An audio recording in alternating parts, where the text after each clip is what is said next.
Gentles and ladies, oh, that was my rear. Welcome back, welcome back to the kitchen, gentles and laymen. My name's Dylan Hollis, and I say, if I told you there was an old school mysterious dessert called food for the gods, would you have a clue what I'm going on about? Well, I certainly didn't, or rather had not, until I plastered my peepers upon this unit right here. Yes, this ancient text is certainly among my top 5 favorite books on cookery, not only because it possesses the ominous title of Michigan Federation Cookbook, but also because it is 114 years old, and it's a community cookbook. You know how feral I am for those. However, despite being made aware that food for the gods is a thing, recipes are typically named in a fashion that allow us to deduce what the dish is going to be, i.e. a recipe for chocolate chip cookies is likely to be a cookie, and a carrot cake recipe is hopefully going to be a cake. Failing that, you look at the list of ingredients and infer from such. This recipe is truly puzzling as it has neither. The name is tremendously undescriptive as food is the bare minimum for edible substrate, and the ingredients list is puzzling to say the least. To make matters worse, I found several instances of desserts calling themselves food for the gods amongst my old cookbook collection, each with their own unique ingredients list and unique take on the method, leaving us completely up in the air as to what on earth it is. So naturally, why don't we strap in and bake a handful of these, huh? We'll be starting with the 1909 recipe, then we'll be fast forwarding a half century and baking a 1961 iteration.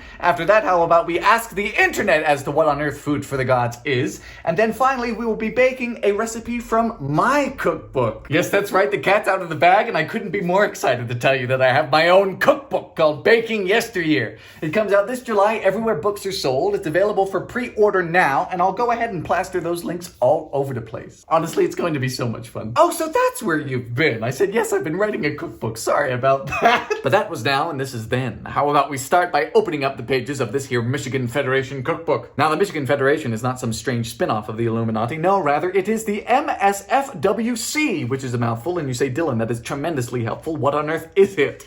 And it is the Michigan State Federation of Women's Clubs, a member of the still extant General Federation of Women's Clubs, and this particular chapter dates back to as far as 1895, which I suppose in the context of this book is not that long. As you see, it is dated September of 1909 with the opening statement, "To the Club Women of Michigan, the homemakers and homekeepers of our state, this little book of rules for good cookery is dedicated.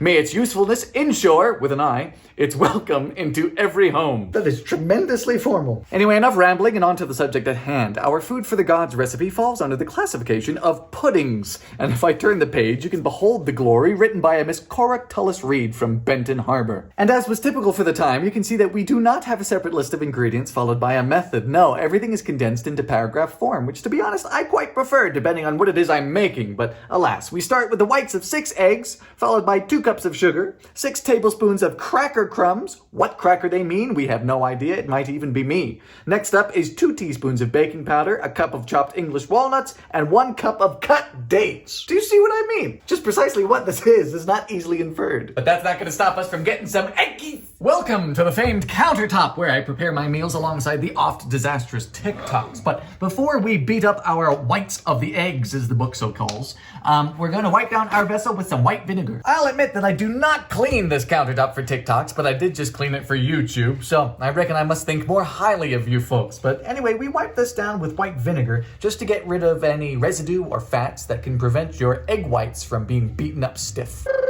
Time for eggies. You know, I used to separate my eggs one at a time, but I have since become converted to this method, whereby you crack everything into one vessel and then grip up the yolkies. Do you hear that murder of crows outside? Are they trying to, take down a deer? And I must say, though, I love my wooden spoon and my whisk. When it comes to beating egg whites stiff, I am a user of mixers. All right, this is stiff, or at least stiff enough by my standards. And you'll see that the next instruction is not an instruction. It just says 2 cups of sugar. So we don't know whether that means to fold it in or to beat it in. But typically with egg whites and meringues, you beat in the sugar with your beaters, or back in the day with your whisks. So we're going to do that. We're also going to do that gradually. Cup number 2.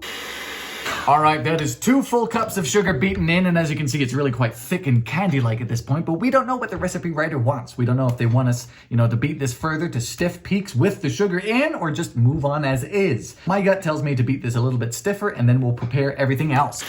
Stiff! Now the next ingredient requires us to make a little bit of an executive decision because it just says 6 tablespoons of cracker crumbs, meaning 6 tablespoons of soda cracker crumbs, saltines as we know them, or 6 tablespoons of graham cracker crumbs. The National Biscuit Company, Nabisco, was already mass-producing graham crackers by 1898, and the same was true for saltines in the 1870s, so it could go either way. But truthfully, I'm of half a mind to say that it is soda crackers, because if they wanted graham crackers, they would have specified, but I suppose that argument works both ways. But we're gonna go with graham cracker crumbs today. Truthfully, it's not a bad assumption, and you'll see why a little later. Plus, graham crackers were all the rage in the 1900s and the 1910s. Sylvester Graham really had a hit on his hands. Now, as you can see, 6 tablespoons is not a lot. That's a mere tablespoon of crumbs, a tablespoon of dry ingredients per egg white. But even more perplexing is the addition of 2 teaspoons of baking powder. Does anyone have any idea as to why this is in here? Not only is the ratio strange, but with all the air in the egg whites, I don't right see the point. I do, however, see the point in nuts and dates. They are both lovely, especially when the former comes after the latter. Here come the dates. The secret with these is just to use scissors. It is so much easier and your knife doesn't get all gunky. Alrighty, with our cup of dates, that means we have all of our ingredients set up, but I want you to notice how, again, we don't have any instructions on how to mix everything together. But further than that, we have no instructions on just what to bake this thing in. It could be anything. So I've made the decision to preheat the oven to 300 degrees, because that's what slow means. And for mixing everything, we're going to start by folding in our crumbs, our dry ingredients, followed by our add-ins. And for the pan, I have chosen a 12-inch springform, because I think that's the best size for the amount of meringue that we have. So into our stiff meringue goes the dry ingredients. And as we fold, it is going to deflate because meringue does not take lightly to visitors. And then in goes the dates and the walnuts. That actually does look quite good. It's a bit like divinity. Then we are going to gloop this into our spring form with a parchment round. Now, could 12 inches be too big? Could it be too small? I have no idea, but this is nearly 7 cups of batter? 7 cups of goop. So I don't know. I could be wrong, yes. Could they have provided a size? Yes. Do we smooth it out? I don't know. We could do anything. There aren't any rules. I am grateful that it tells us the temperature and the time, but again, without specifying the size of the bakeware, that could mean nothing. But anyway, 300 degrees, that's in Fahrenheit, for a half hour. Good night. With our first food for the gods in the oven, I just wanted to share with you another example from the Michigan Federation Cookbook, which gives a perfect account of what I mean by how strange the recipes can be written using strange units of measurement. Oh, it's just bizarre. So if we turn to page 37, under the candy section, you'll find an entry called molasses candy, the premier recipe of this section, and it goes as follows. To every teacup of brown sugar, take 1 large kitchen spoon of molasses. Butter half the size of an egg, cream tartar size of a pea. Boil without stirring till it hardens in water. Just before taking off, like a plane I suppose, add 1 tablespoon of vanilla. Pour on buttered tins and pull when cool. I mean, if you didn't know your way around the kitchen, you would be hopeless. I would not be able to replicate that, I'm sure of it. Now for that, let's see what we've got here. Oh, are you ready for the big reveal? The grand finale. It's food for the gods! So, what do you think? It's just a bit of a white mass, isn't it? And it's deflating as we speak. So, we're gonna let this cool down, decouple it, and then find a way to eat it. Alright, this is going to crack. It's just part of the game. Also, if you're curious, yes, this pan is closer to 11 inches than it is to 12. We call that Amazon sizing. Come on, let's go! Please cooperate. Whoa! Minor casualty. Don't let that upset you, because as you'll see, as soon as you try and cut it, that will happen anyway. See, even completely cool, it is just, it's strange. Oh! It is a poofy meringue, but underneath it is, of course, gooiness. Which leads you to say, oh, did I do it wrong? But then you must remember, this was in the pudding section. We are to eat this with whipped cream.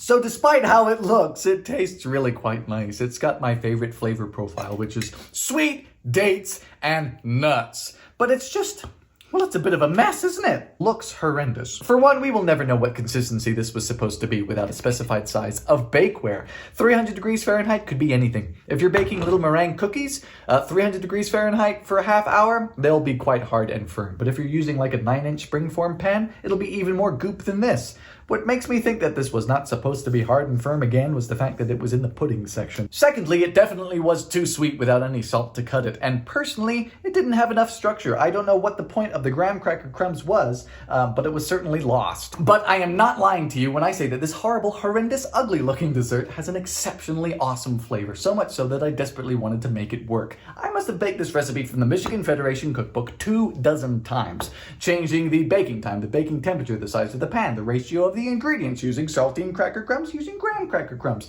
I went full ham, and then I began scouring my old cookbook collection behind you for recipes of the same name. All right, folks, listen up. It's 1961, specifically 1961, in the small town of Lindsborg, situated in the north of McPherson County, Kansas, a town known as Little Sweden, because very nearly a third of its inhabitants are of Swedish descent. But within Lindsborg is the private Bethany College, and the Bethany College's auxiliary program put out this here cookbook titled Measure for Pleasure. And I gotta tell you, it's an interesting one, not only because it's massive, covering a whole range of salads to appetizers to main meals to desserts, but because it has Swedish desserts and like Scandinavian classics sprinkled amongst American dishes. It's very bizarre. But for our purposes, it is interesting because on page 191, we have none other than a food for the gods recipe. And upon us taking a gander, you can see, well, it's completely different. If we start in the rightmost column, we now have some salt, 1/8 of a teaspoon, which is a measurement you don't see very often, mostly because, well, it's useless. We have egg yolkies now. That's new. Half the amount of eggs, though. We also have half the amount of sugar, and it's now in powdered form. The egg whites we're familiar with, and we have some added flavor with a teaspoon of vanilla.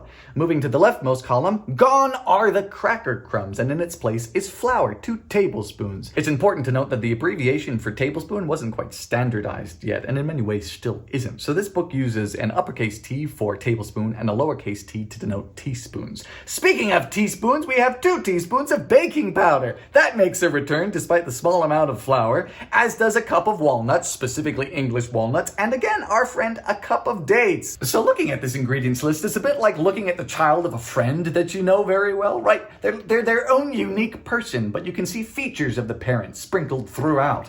In our case, we have baking powder, English walnuts, and dates, alongside the small amount of dry ingredients compared to wet. However, this food for the gods ingredients list from 1961 resembles a pudding even more so than our first 1909 recipe, despite the fact that that was situated within the puddings section. And when I say puddings, right, I don't mean the American understanding of puddings, like jello puddings, like custard consistency. I mean the greater family of dessert puds, everything from like creme brulee, souffle adjacent desserts all the way up to boiled or steamed affairs like figgy pudding or sticky toffee pudding. This ingredients list upon first glance I would call a baked pudding, or a sponge we would call it in the Commonwealth. But unlike sponges and baked puddings, this does not have any fat nor milk. This is in a class of its own. I say, let's explore. Our first instruction is to mix together flour, baking powder, nuts, and dates. Also, look at the size of these bananas. I don't know where you Americans are getting these things. I have seen smaller plantains. In goes 2 mere tablespoons of flour, 2 teaspoons of floof powder, as I want to call it. Once again, I'm being a miser and only using regular walnuts. The perennial addition of the date. Now, despite the fact that the 2 recipes we've looked at thus far both specify dates, I actually have 2 other recipes, both from 1909 and both from Boston for Food for the Gods, that don't specify this. These 2 recipes are quite fond of dates. So this is our flour, baking powder, nuts, and dates all mixed up. So now we're moving on to the eggs. We're to start just with the yolks. So let's crack everything into this one, and then we will pull the yolks. Come on, yolky. Now we need to beat these 3 egg yolks together with 1/8 of a teaspoon of salt, which is what, half of a quarter teaspoon. So it's just 1 or 2 little grains. And we beat until lemon colored. It's already lemon colored. It's lightened up a bit. Then we have a cup of powdered sugar. Now this is an interesting addition because powdered sugar has some added starches like cornstarch in there, which gives like a chewy texture unto the things that it's added to. So let's see where this goes. Oh, it's getting thick. All right, it is quite thick and custardy at this point, which means we're moving on to the beating of our egg whites, and we'll fold that into here with our vanilla. Hello, old friend. Now, if you're curious as to why it's asking us to fold in our beaten egg whites separately into our beaten yolks and sugar instead of, just beating together the whole eggs and the sugar in one bowl, it's because this contains thousands, millions of little tiny air bubbles that would not have formed if we beat it together with the yolks, because the yolks contain a fat that would stop this from forming. You'll see this in a lot of old school cake recipes where you would make a cake batter with the yolks and butter and sugar and, all of those standard batter things. And at the very end, it would ask you to beat the reserved egg whites and fold it in normally in 3 additions. It creates airiness, lightness, like an angel food cake-esque texture, but this is not a cake. So let's see where this goes. We will fold this in, and then the rest. You see how fluffy and foamy and poofy this is? This would not occur if we just beat the whole eggs together with the sugar. Teaspoon of vanilla, fold this in. And then finally, our first mixture. It's different. Now it's asking us to put this into a 10-inch square pan. And you bakers out there will be sharing in my confusion because that's not really a size that exists, or at least not a size that we're familiar with. Normally with square pans, we deal with 8-inch or 9-inch. There are 10-inch, cake pans and 10-inch springforms, but not squares. So I do have a 9 by 11-inch greased pan here, which is the same surface area essentially, so we'll be using that. Oh boy. Okay, it's not giving us a time, but we are to bake this at 350 degrees Fahrenheit until it pulls away from the sides of the pan or until it's done with a toothpick test. In you go. And instead of a timer, we'll do a stopwatch. So as we watch this like a hawk, I did want to share with you the fact that even though this is from 1961, it is indeed a facsimile. So it isn't. The first edition was in 1961. It had a second edition in 1970. And this is the third 30th anniversary edition, printed in 1991. And the Bethany College in Lindsborg, as well as the Bethany College's auxiliary, still exists. So technically, if I use these reorder forms at the back of this book, it should not go unanswered. All right, it is pulled away from the edges and the toothpick is clean. Pretty solid, but we're gonna let this cool completely and not poke any more holes in it because our serving instructions are a bit unique. You ready? Come on! Good. Because to serve, we are to break this into bite-sized pieces, place in a sherbet glass, and top with whipped cream. So break into pieces physically, not cut. And I don't own a sherbet glass because I'm not 98 years old. This looks like burnt croutons. I can't say that this looks appetizing. So if you're curious, the bake time was around the same as last time, half an hour, albeit this was at 350 and not 300. And yeah, cool down completely. This is certainly firmer and more crispier meringue-like top, but really quite an eggy bottom. And I'll tell you, this smells eggy as well. So let's serve this with whipped cream. I have this stuff, which really is not that bad. It's the Cool Whip that you gotta look out for. I'm not quite sure what Cool Whip is, but this is just aerosolized. Let's go.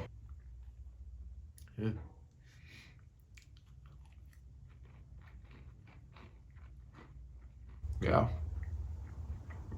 Now you see, I am not a fan of this one. It's eggy in that it smells eggy, it tastes eggy even when completely cooled, and it feels eggy. It's rubbery and chewy in a manner that's not quite appealing.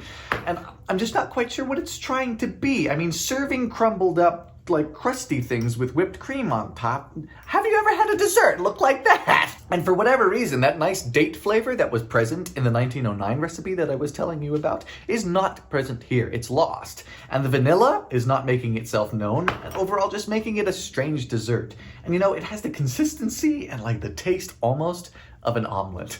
And I don't want that in my desserts. Now, if you're anything like me, you would say that this food for the gods was baked for too long, and the first recipe wasn't baked for long enough. However, this did not begin to pull away from the sides of the pan, nor be able to have a toothpick be removed cleanly until it reached this point. So although this was an interesting stop on our journey through food for the gods, it's not a stop I'm inclined to stay at for too long. Yeah, it's just weird. Which is why now we are moving on to the internet. We're gonna ask Google as to what it thinks food for the gods is, because despite my love for old cookbooks, I can't deny that the internet is now the preeminent repository for recipes.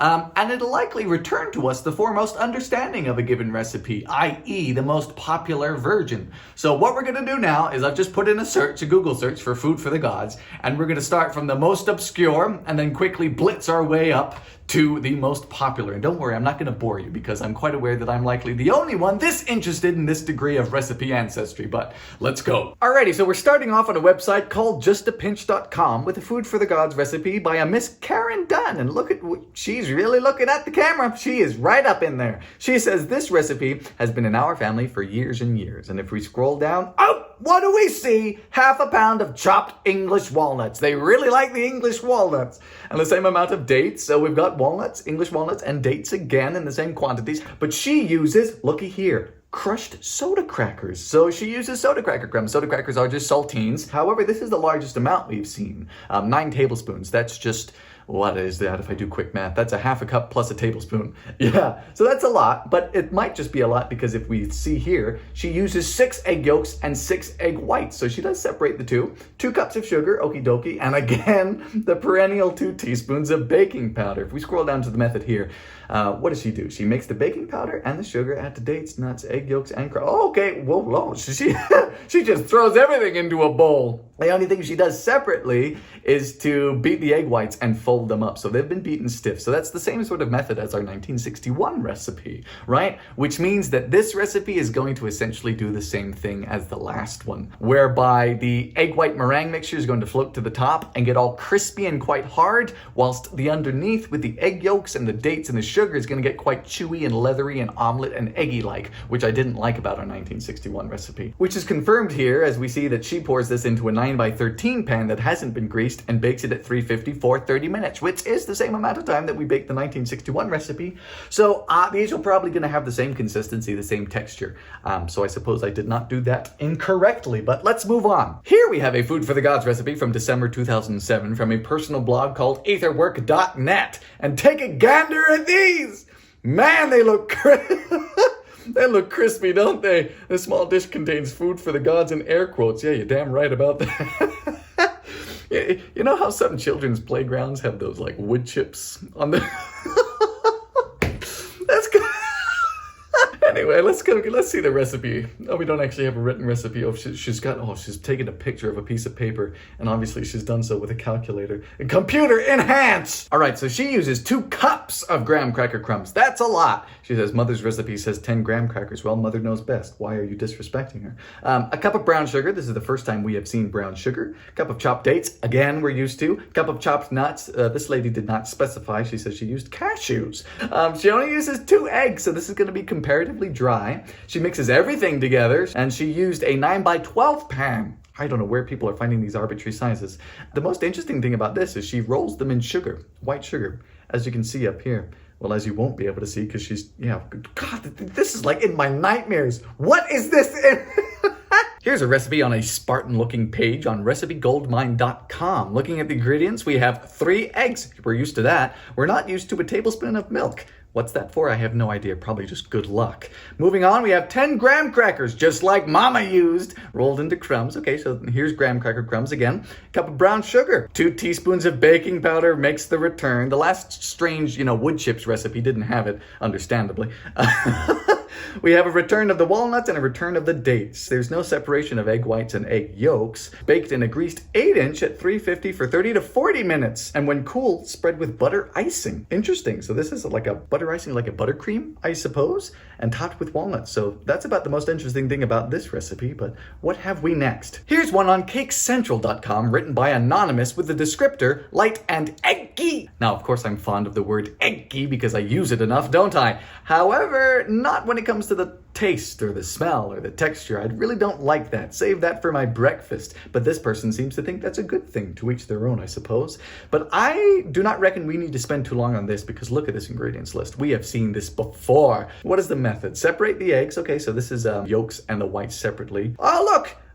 Beat the egg yolks until light and lemon colored. We have that repeat again. But looky here. Pour the batter into an ungreased loaf pan. That's 9x5. That is going to be really quite thick. So I'm curious as to what the texture to this one's going to be. Now here's a looker. This is a no-bake recipe for Food for the Gods on allrecipes.com. And looking at that, well, it's hard to because this was taken by a thermostat. Seemingly. Moving down to the ingredients list, this person uses whole graham crackers in addition to graham cracker crumbs. For the first time, we have butter. We have brown sugar, only 1 beaten egg, and gone are the dates, sharing something with the early 1909 recipes that I told you about from Boston that did not call for dates, but just generally dried fruit. But we do still have a cup of walnuts. But look here, there's an icing again. Half a cup of butter, evaporated milk, vanilla custard powder. You boil the butter, the sugar, you boil the egg too, and stir in the graham cracker crumbs. Oh, that just looks a right mess. Here is where we start getting into the meaty bits. This is a recipe for food for the gods on thequerinokitchen.com, written by a Miss Elizabeth Ann.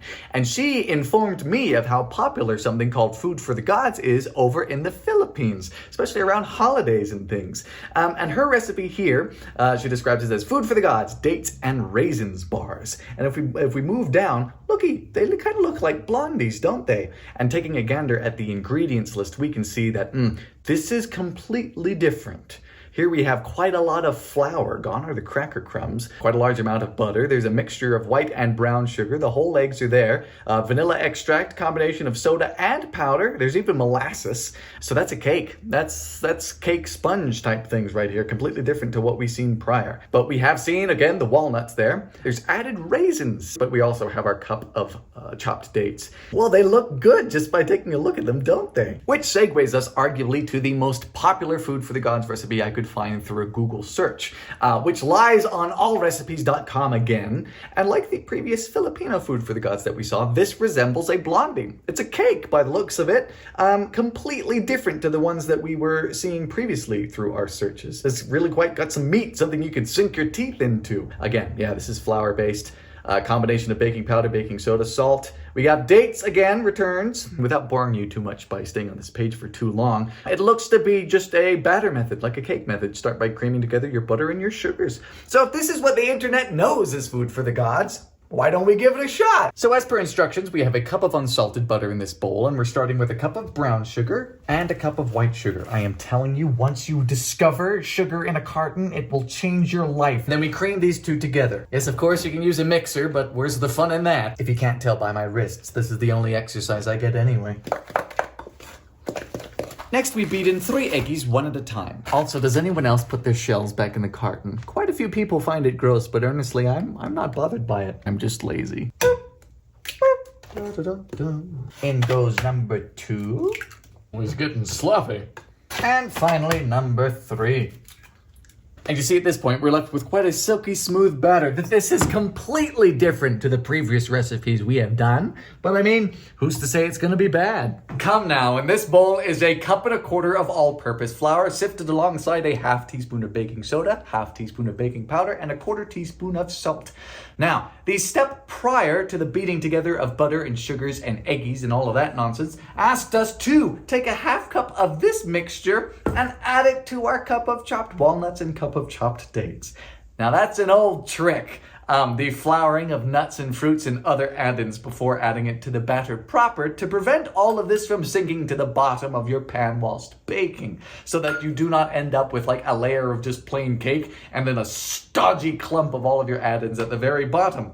I'm going to do that. I have no qualms about that, but I am going to ask if you guys have any strong opinions on that. Do you swear by it? Do you say, no, it doesn't do anything? I've been told that it's a wives' tale, but we're gonna do it. Truly, I couldn't care less about sunken fruits. Heavens, that's how I feel half the time. But my reason for not doing this is just because there's a proclivity for flour to get stuck within the crevices of the dates and the walnuts and not fully mix into the batter whilst baking. So afterwards, you'll take a bite of something and amidst your nuts and your fruit is just plain uncooked flour. So that's my only reason for not doing this. But you know, I often say when it comes to baking, if what you're doing works, don't let people tell you what to do. Righto, before we fold everything together, I'm just going to grease this here 9x13 pan, which has been fitted with a parchment sling. And that's just a piece of parchment paper which has been cut so that its 2 ends are exceeding the sides of the pan. And I'm just going to be using Pam, which sounds like pan, but isn't. Pam the pan, the pan, pan the pan. First in goes the flour mixture. La da da da da. Oh Lord. In go the floured nuts and dates. Oh, that looks quite lovely. And the oven is almost preheated, so let's get this into the pan.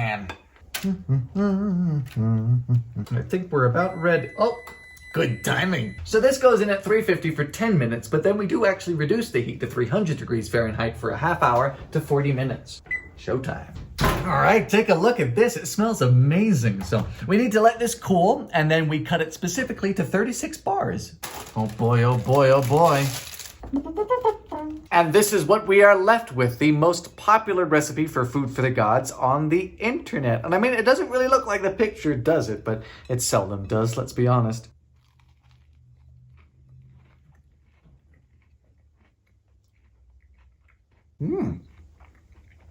Oh, wow. It's good. I like it, but it's very rich and it's very fatty. If you take a look at the proportions of the recipe, there's almost a 1-to-1 ratio between the butter and the flour. So it makes sense as to why it's this oily. But with that being said, it's good. It's a good variation on a blondie. That's also why I didn't stop my mission here, because there are a lot of blondies in the world. It is cakey and there are a lot of cakes in the world. It did not get me as excited as that first 1909 recipe with its unique combination of texture and flavors. So with this being explored, how about we rewind a little bit? Yes, if it wasn't painfully obvious by now, I have baked all of these before. I have been through this gauntlet just a few times, because let me tell you, healthy experimentation is a necessary process toward the goal of writing a cookbook. Speaking of, in my cookbook, Baking Yesteryear, you will find my recipe for food for the gods situated within the 1900s section. Specifically, you'll find it on page 32. And you'll find it nestled quaintly within the aughts, because it has indeed been derived from our first 1909 Michigan Federation Food for the Gods recipe. However, it has since been rewritten, adapted, workshopped, and vetted to be not only replicable, but if I dare say, better. So with mine, I began by slashing the recipe in half. So instead of being based on the whites of 6 eggs, my recipe is instead based upon the whites of 3.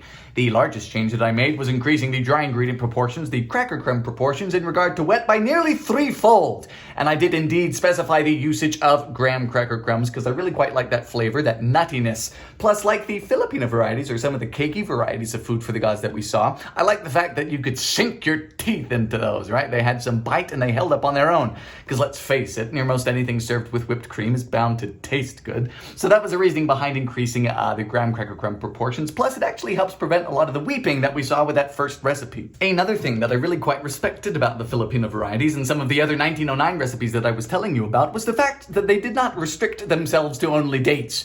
Sometimes they had raisins in addition to dates, or sometimes raisins and a whole other host of dried fruits in place of dates, which is why in my recipe, you'll find that I actually call for dried apricots. Why? Because not only were they widely used at the time, but because they slap. I'm beginning to realize that I'm likely boring you to death by just being sat here wagging my chin, so shall we bake the bloody thing?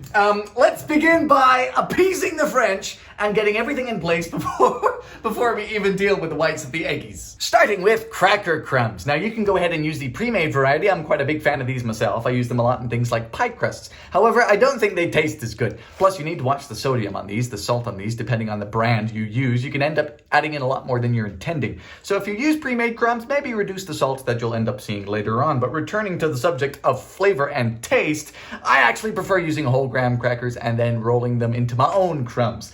Specifically, I like to use the National Biscuit Company's graham crackers. I think they taste a little better. However, I reckon it's simply just because I'm a fan of history. I'm told that this variety is a lot more prevalent. However, if you're anything like me and you inhabit any of His Majesty's territories, you're not going to be coming across graham crackers very easily. So a lot of bakers will tell you to substitute in equal measure things like digestive biscuits all crumbed up. However, I'm a big fan of using malted milk biscuits, specifically Tesco's variety, all made into crumbs, so give that a shot if you're so inclined. With my recipe, we will be needing a half cup of cracker crumbs, meaning this shall be more than enough. Now you can go ahead and make your own cracker crumbs in a food processor. However, I have this crazy theory.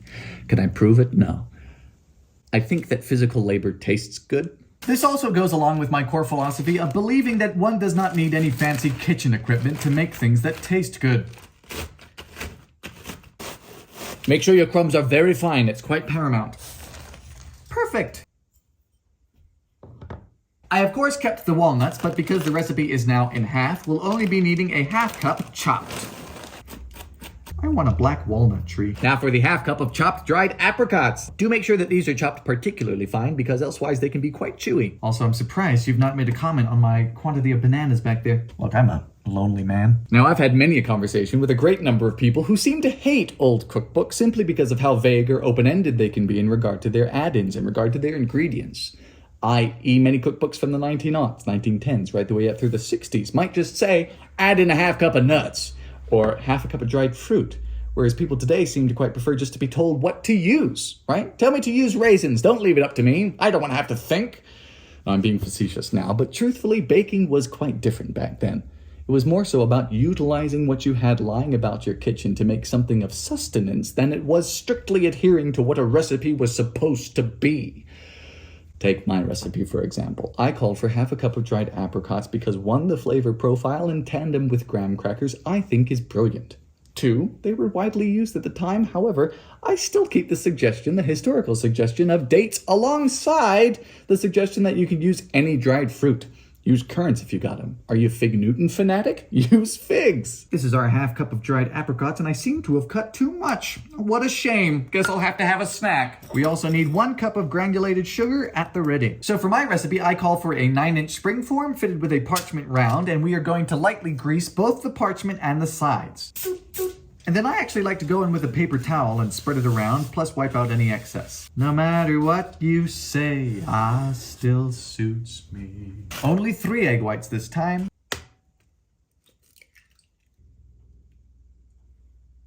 Now, what was simultaneously the most significant and insignificant addition in my recipe was simply the use of salt. I call for a ½ teaspoon. It really needed it because it's quite a sweet dessert. We actually beat the ½ teaspoon with the egg whites. Again, watch the sodium in your graham crackers or your graham cracker crumbs. You'd be surprised at how wildly they can vary between brands. If you want to be safe, do just use a ¼ teaspoon.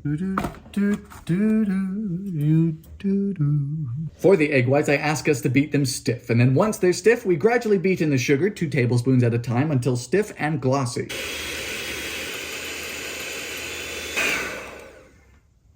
So this is what you're looking for when beating egg whites stiff. The peak should be standing straight up, not flopping over, even when you move it around. Do not underestimate the amount of time this takes. This took me about 6-7 minutes. At which point we fold in the cracker crumbs, but not all at once. And that just aids in even distribution. And then our chopped dried fruit and our chopped walnuts. Oh, look at that. Look at that. It even smells good. Yes, for the pan, I do instruct the use of a 9-inch springform with a parchment round, both lightly greased. It just makes things a lot easier and a lot less messy. However, I also realize that not everyone has a springform. And my philosophy with my cookbook is that I never wanted anyone to feel left out. So, you can actually make my Food for the Gods recipe in a standard 9-inch pie plate. Pie pan, if you have one. Just have a parchment round in the bottom, lightly grease that, and lightly grease the sides. Just know that it might come out looking a little bit gnarly. So if you don't care about appearances and you don't have a springform, go to town. But just dollop this in evenly. Then you lightly press down and even it out, trying not to move the parchment. Do smooth the top as best you can. And then into the oven at 325 Fahrenheit for about 35 to 40 minutes. And by then the top should be a pale gold color. So as one can see, the difference in at least ingredients between my recipe and the original 1909 recipe was not that magnitudinous. Sure, I switched up the dry ingredient proportions. I added some salt. I got rid of the baking powder, which is not needed in meringues, right? If you do your meringue properly, you're going to get enough leavening, enough air bubbles, enough lift. And, you know, even if baking powder were to add a bit more leavening, it makes it even more hormonal and liable to fall if you don't do things absolutely correctly. So yeah, the changes with regard to ingredients was not that major. And that's for good reason, because you go about switching things up too much and you're no longer going to have a Food for the Gods recipe from 1909. In my mind, this is a great way of staying true to the original recipe and making it replicable. And that latter point is what recipe development is all about. Most of my work with this recipe, and indeed the greater cookbook, came from workshopping the method. Because as I think I've proven, the recipes in old cookbooks are spotty, to say the least. So it has been 40 minutes and this looks good. So what I'm going to do is turn off the oven, actually leave the pan within the oven, and crack the door. Leave the door ajar for about 30 minutes to allow this to dry, which is a bit of a nonsense term. What we're really just doing is allowing this to come to room temperature less intrusively, which helps to guard against cracking. And your oven should actually have an indentation, much like a car door at this point, which I like to think is specifically for this purpose. Before you do this, if it doesn't look done, even at 40 minutes, if it's still moving up and down or breathing, so to speak, you can leave it in the oven at temperature past 40 minutes. This is most likely to happen if you're using a pie pan, and if that pie pan happens to be glass.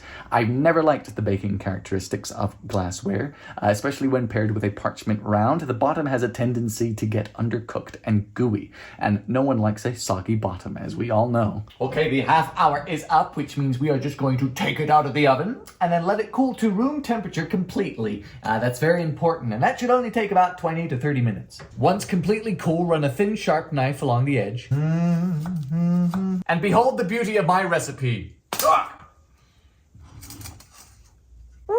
And then with a cutting board at the ready, all you need to do is invert gently, remove, and then just take off the parchment paper. Voila. So in this manner, my recipe is a tort. Not a tort in the sense of a multi-layered filled cake, but tort in the sense of a cake that is not bound by flour, but rather nuts or crumbs. This, of course, being graham cracker crumbs. It's very similar to a dacquoise. And the great thing about my recipe is that it can be sliced.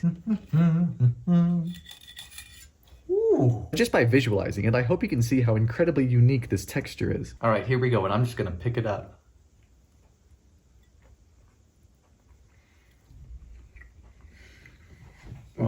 I mean, it's just heaven. Truthfully, it is.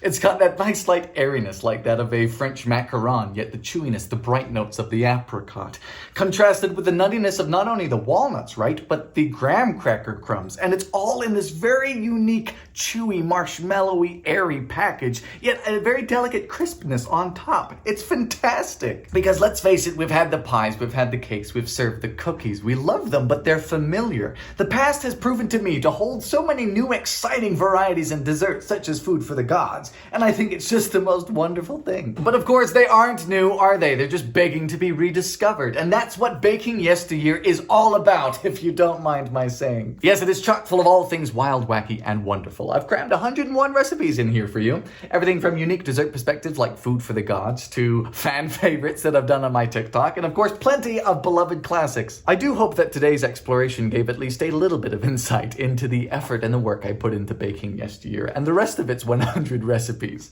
Honestly, it is a child of mine, and I am very proud of it. With that being said, I still can't in good conscience keep this recipe from you, so even if you don't want to buy the book, I understand. You'll still find my recipe for Food for the Gods in the description below, and I'll also pop in the original 1909 Michigan Federation recipe if you want to give that a crack. Elsewise, thank you kindly for sticking around for this long, and I hope to be seeing you quite soon.